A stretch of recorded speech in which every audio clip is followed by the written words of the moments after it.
A continuación, reflexiones en lo secreto con Eric Pardo.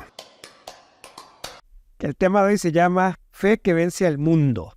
La fe que vence al mundo. Y nos vamos a basar en los primeros 5 versículos del 5º capítulo de la primera carta de Juan.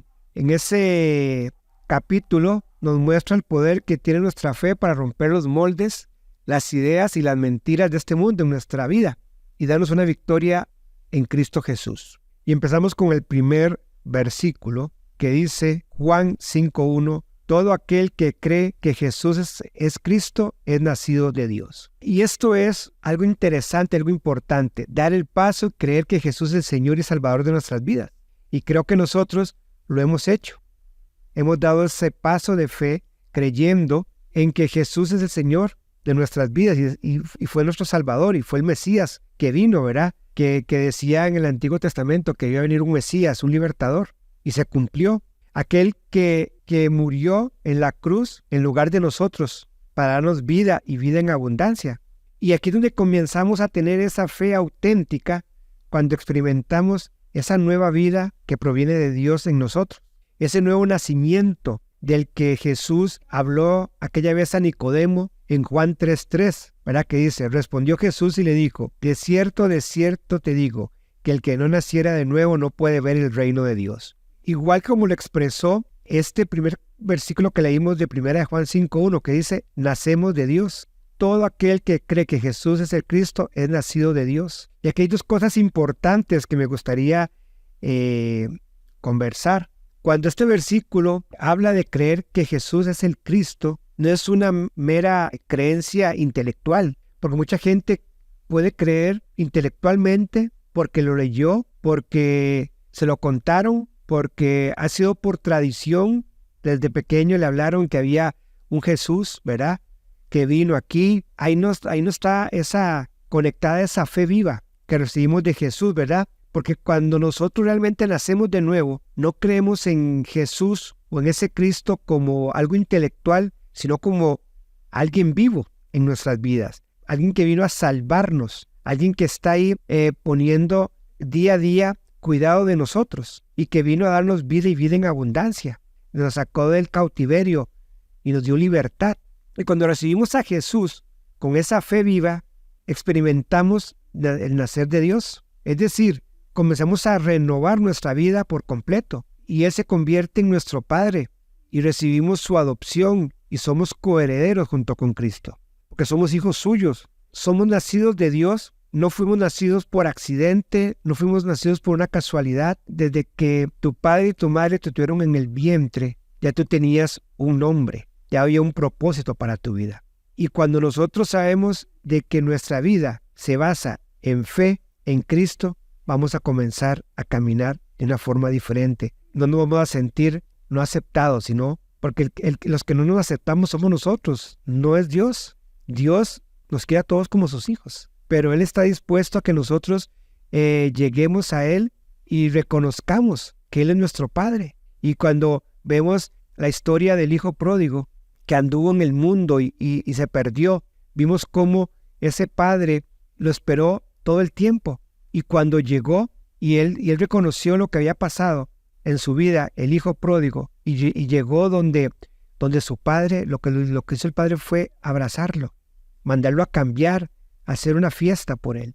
Y así es como Dios lo ha hecho con nosotros. Cuando anduvimos descarriados, cuando anduvimos perdidos, Él estaba ahí atento cada vez para que cuando nosotros llegásemos, Él nos estuviera preparado con las vestiduras y con ese anillo y con ese nombre que nos iba a decir, hijos, hijo, aquí están.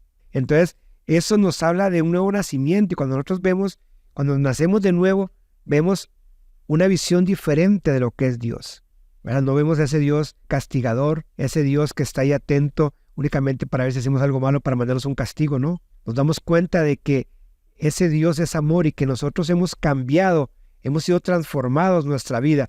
Cada uno de nosotros podemos dar cuenta que hemos sido cambiados. Tú y yo sabemos en qué áreas hemos sido cambiados. Y eso no ha sido por nuestras propias decisiones, por nuestros propios pensamientos. Ha sido porque Cristo entró a nosotros. Hemos permitido que Él obre en nosotros y que vaya cambiando todas esas cosas, esos pensamientos, esas actitudes, ese mal genio, esas cosas que en el pasado las teníamos.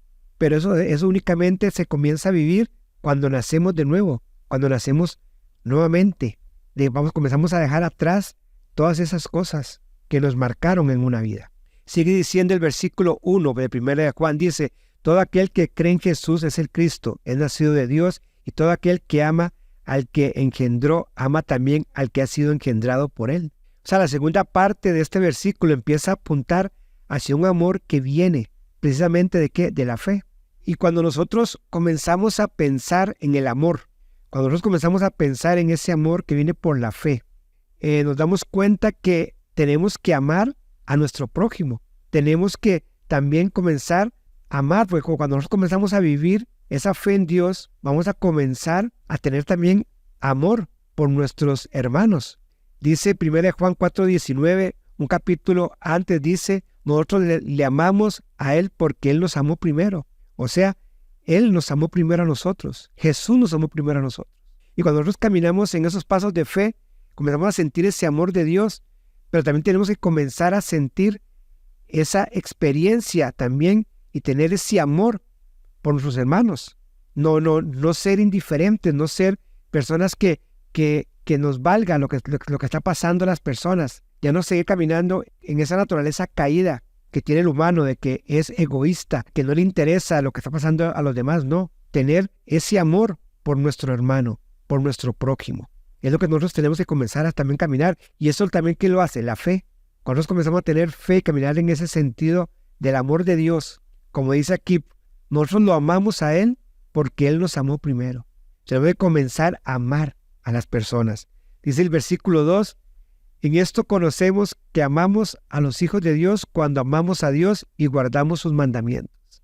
Algo que tenemos que guardar son esos mandamientos, eso que Dios nos ha mandado a hacer, que comienza a fluir en nuestra vida, no solo ese amor por nuestro hermano, sino que comencemos también a caminar con mentalidad de reino, con esa mentalidad de que podamos guardar los pensamientos, como dice Juan 14:15, que dice: si me amáis, guardarás mis mandamientos, dice Juan 14:15. O sea, si tú amas a Jesús, si tú amas a Dios, comenzamos a demostrar ese amor siendo obedientes en nuestro corazón, no por obligación, no por miedo, no por temor, no porque si no hago caso me voy para el infierno, no.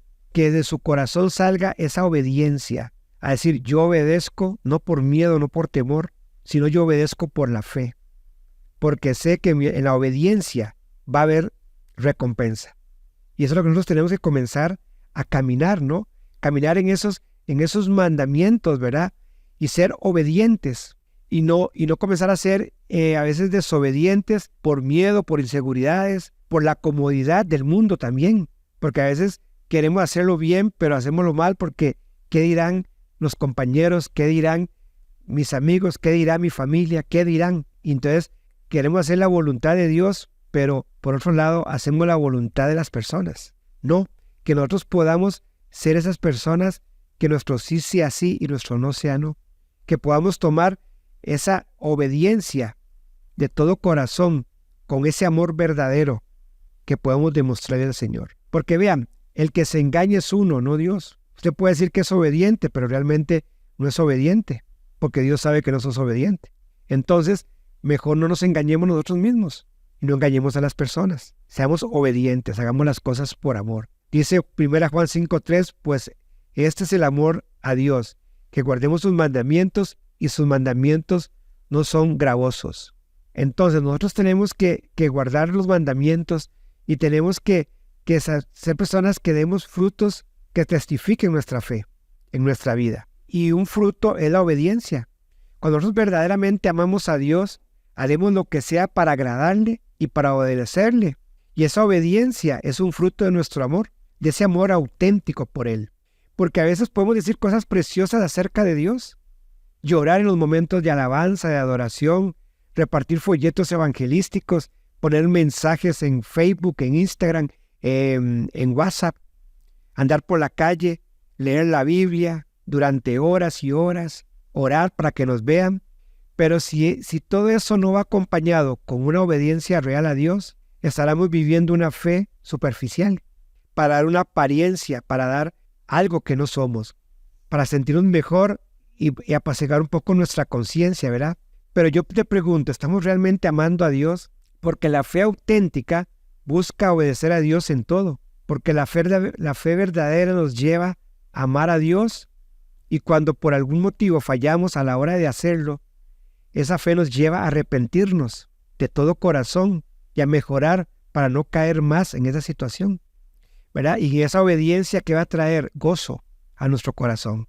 Y nosotros tenemos que caminar no con la naturaleza humana, sino con la naturaleza de Dios, tratando de caminar de la mejor forma. Y dice el versículo 3, dice, porque todo lo que es nacido de Dios vence al mundo, ¿verdad? Y aquí empezamos a ver la victoria de Dios de una forma más clara.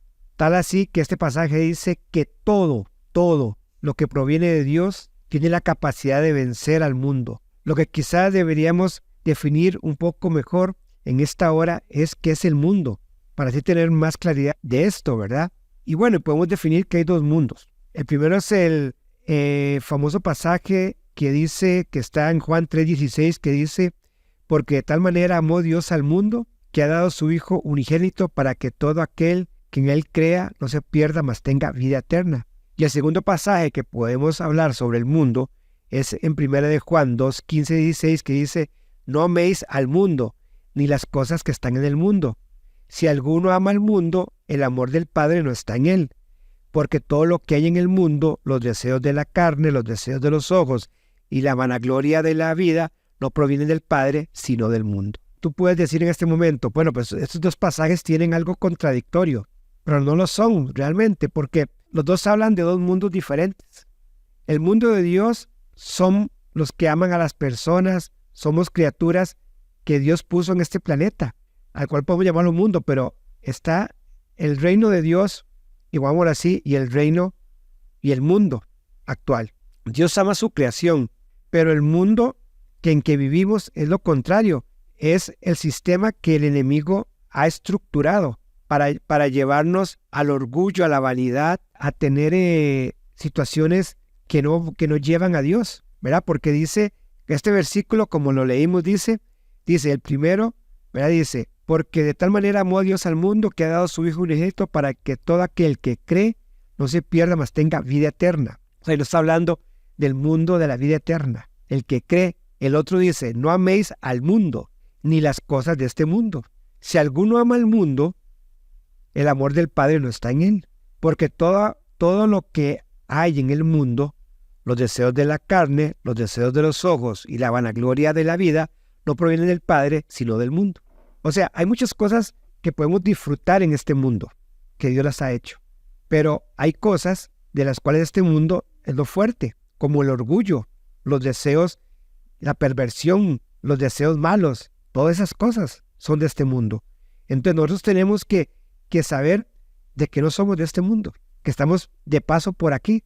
Y cuando nosotros comenzamos a darnos cuenta de que el enemigo es dueño de este planeta, nosotros, con la fe verdadera, aquellos que confiamos en Dios de todo corazón, Él nos va a dar la victoria sobre los sistemas y sobre las mentiras del enemigo que están puestas en esta tierra. Porque uno de los grandes objetivos del enemigo es que nos limitemos solo a ser capaces de lo que vemos y oímos y sentimos, y que comencemos a desconfiar de todo lo demás. Y nos trata de poner esas vendas de incredulidad para que no creamos realmente en milagros, ni en revelaciones, ni en nada que Dios es lo que quiere mostrarnos. El enemigo quiere ponernos a nosotros esas vendas para que nosotros no comprendamos lo que Dios quiere para nosotros. La lógica y la razón no son llamadas a ser por sí mismas los elementos principales de la vida cristiana. Con razonamiento humano, Moisés tocó el mar con su vara para abrir el mar rojo. Son cosas que ¿dónde está la razón y la lógica? O sea, no hay lógica. No hay lógica cómo Jesús caminó sobre las aguas. ¿Qué lógica pudo haber impulsado a Abraham a salir de su casa, a buscar una tierra de la que no conocía ni el nombre ni nada? O sea, es como que le digan, salga de su país. ¿A dónde? No, solo salga. Aquí Abraham no tuvo tiempo de sacar la lógica ni el razonamiento y decir, bueno, yo soy obediente a lo que me está diciendo Dios, y caminó. Y también cómo encontramos la lógica y el razonamiento de que Pedro, el apóstol Pedro, le dijera al cojo en la puerta de la hermosa, levántate y anda. Realmente la fe que tenemos es lo que nos inspira a ser hijos e hijas de Dios y a ver cosas increíbles en nuestra vida. Ver las cosas increíbles, ver esos milagros. A lo mejor no vamos a ver un mar que se abra, no vamos a ver a alguien caminando sobre las aguas, pero en nuestras vidas o en las vidas de nuestros agentes alrededor, vamos a ver esas sanidades, vamos a ver esos milagros, vamos a ver esos levantamientos. ¿Por qué? Porque la fe es lo que logra que nosotros veamos cosas increíbles. Porque la fe es lo único que nos empuja a obedecer a Dios, aun cuando no entendamos bien lo que nos pide hacer. Y es solamente la confianza absoluta en Él la que nos lleva a ver las obras de Dios, donde el sistema de este mundo dice que no es posible, pero para Dios todo es posible. Tu fe vence las cosas naturales y te permite experimentar lo sobrenatural de Dios. Por eso yo te digo hoy que en medio de tus desafíos, de tus enfermedades, de tus limitaciones, de tus ataques, de las tinieblas o cualquier tormenta en tu vida que pueda estar pasando, atravesando en este momento, levántate con fuerza y aférrate de todo corazón por la fe a las promesas de Dios para ti, porque Él tiene el poder de hacer cosas increíbles si nosotros le abrimos la puerta por medio de la fe.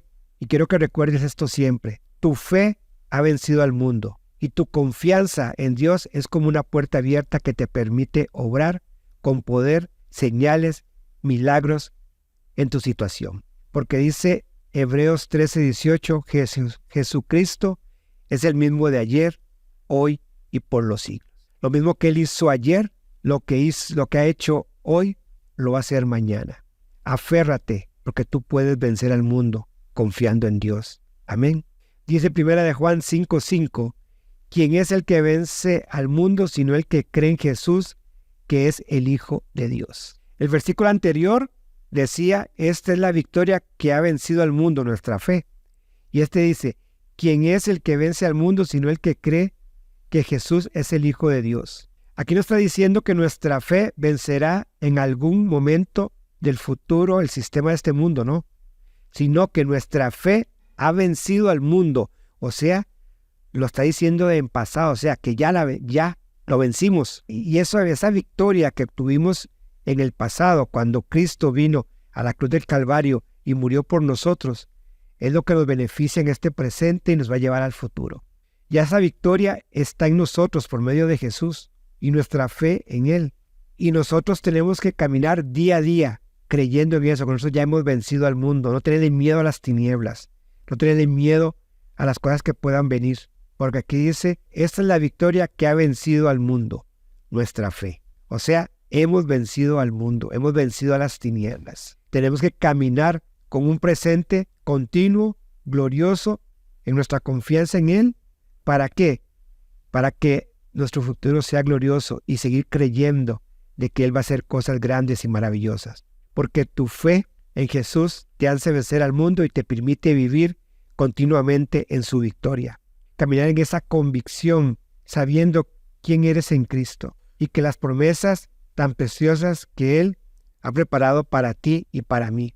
Así es que hagamos un resumen de lo que hemos hablado.